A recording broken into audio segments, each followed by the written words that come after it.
Israeli bulldozers have demolished swathes of the now almost empty Jenin refugee camp in the occupied West Bank, and they appear to be carving wide roads through its once crowded warren of alleyways, echoing tactics deployed in Gaza.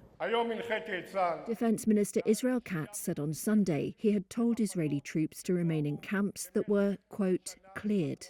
He said the Palestinian residents would not be allowed to return. Israel began its operation in Jenin and nearby Tulkarem in the northern West Bank just a day after reaching a ceasefire agreement in Gaza. At least 40,000 Palestinians have had to leave their homes.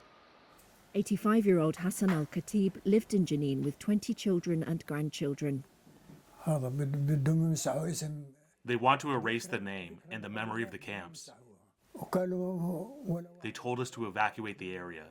No one should stay here. Where do we go? Bashir Matahen, spokesperson for the local municipality, said Jenin had become another Jabalia, referring to a refugee camp in northern Gaza that the Israeli army emptied of its inhabitants after weeks of bitter fighting. The number of houses that we saw completely destroyed is in the hundreds, and the houses that were not destroyed were completely burned, and the houses that were not burned were partially demolished. The camp has become uninhabitable due to the fierce attack carried out by the Israeli forces against the camp's residents. Matahen said engineering teams could be seen making preparations for a long-term stay, bringing water tanks and generators. No comment was immediately available from the Israeli military. The month-long operation in the northern West Bank has been one of the biggest since the Second Intifada Palestinian uprising more than 20 years ago. For the first time in decades, Israel has deployed heavy battle tanks there. Israel said it intended to take on Hamas and Islamic Jihad, Palestinian militant groups that have been present in the refugee camps for decades.